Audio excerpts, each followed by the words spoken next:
I'm Justin DiPego. Now that we've established that 1915 house isn't so much haunted as it is possessed by the benevolent spirit of the house itself, we can get back to the task at hand of fixing the place up.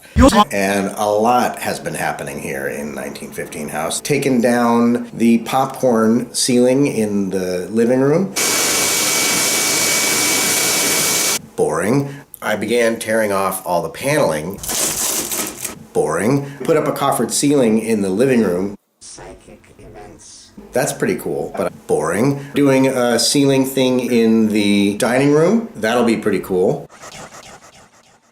But boring. But all of that is really boring. You don't want to know how to do faux tin tiles and a tray ceiling. You don't want to know how to do a coffered ceiling. What you want to know how to do, you guessed it, I'm making a secret movable bookshelf entrance to the guest room. Let's get underway, because this is obviously the most important project so far in all of the renovations that have taken place at 1915 house.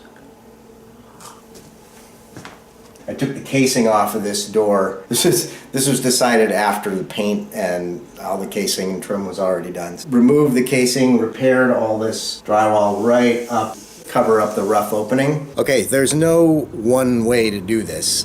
Believe me, I've looked at a lot of YouTube videos about how to make a secret door. And they're all different, which makes sense because this is not a standard piece of DIY. So everybody that does it has to invent a new system for themselves. None of this, what I'm doing right now, is permanent. I'm just doing a temporary mock-up of the tray ceiling, and then I can take measurements off of this mock-up. That'll tell me how tall my cabinet needs to be. Of course, I know I'm going to be using these 2x3s to create the tray ceiling, and I know I'm going to be using half-inch drywall to finish the tray. So I could just say, okay, well, these are actually 1.5 inches thick, and I'm going to be using 2 plus a half-inch of drywall, and I could just do some very basic math and know what the dimensions should be.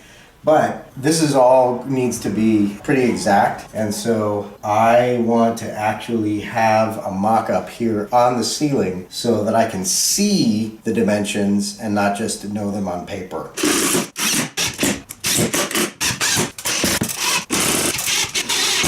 Okay, so the word of the day is modular. Maybe not the entire day, but the word for this step is modular. I created a base, and this is where the weight will be carried, and this is also what will allow it to move back and forth. Design-wise, I created one box that's approximately 8 inches deep and 40 inches wide. This is all 1x8s, which is matching the baseboard in the room. If I was just making built-in shelves, that's what the base of the shelf unit would be 1x8s to match the baseboard. 40-inch box, split in the middle, that way it can move back and forth like such. All these miters here are offset from each other so that when you look at it straight on, you don't see one spot where it breaks. On the wall there will be a track that will keep them from moving forward. Track won't really support weight so much as it'll just keep them in line with each other. But that'll be on the upper portion of the modular shelf unit. And inside each one of these we have casters. What are they, 5.5-inch casters? And they're gonna support the weight of the shelves and everything that's in them. I try to make my tolerance as tight as possible.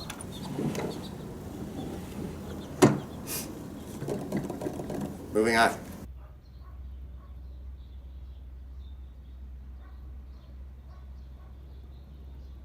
None of the walls in 1915 house are straight and level and true, but the back of the cabinet needs to ride along smoothly on the baseboard. So this gap between the wall and the baseboard is unacceptable. To fill that in, I created this wedge, which will be a big giant shim, so the entire path of the cabinet on either side of the doorway will be straight, level, and true.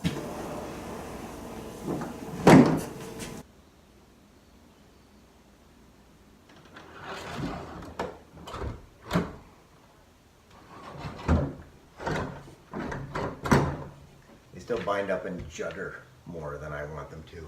All right, I made this channel up here for these to slide in. This is what you would have on the back of like a sliding closet door. But the channel that those typically ride in wouldn't work in this situation because it's not mounted to the ceiling, it's mounted to the wall. So I whipped this up. I just welded some C-channel to a piece of flat stock, and you've seen how it judders and it's a little unstable. And so I was like brainstorming about, it's like, oh well, okay, I need more of these wheels to keep it steady. It'd be great if there were some ball bearings in there to make it run more smoothly. And as I was in my head up engineering this more and more, I realized that what I was basically doing was reinventing the drawer slide.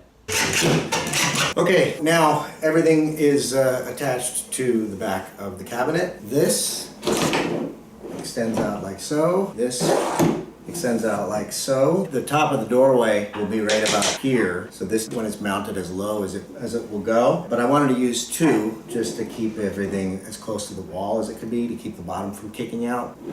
So now I'll stand it up and then extend those and screw those to the wall.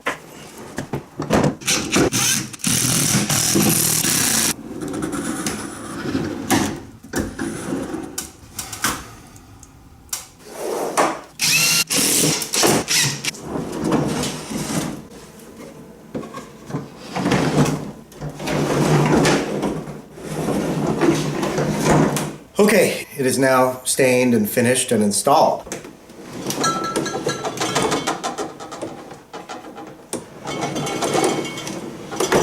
It's even got all of its bar stuff on it. But I just cheated when I opened and closed the thing, because if you look closely here, this piece of molding is supposed to overlap this edge of this side of the shelf so that it hides the fact that there's a joint. It will do that, but I have to force it and then kind of pinch it shut. There. Now that is how it's supposed to look. Finishing it, staining it, and adding the poly to it added just enough resistance between the back of this piece and the front of this piece to make it herky-jerky to close it. It wasn't like that when the wood was raw. So I am well aware that vertical is the wrong way to do a video. And if you're not aware of that, you should be. But this thing is tall and skinny and won't fit in the frame otherwise, and I think it's worthy of seeing the entire thing. Let me show you to the guest room.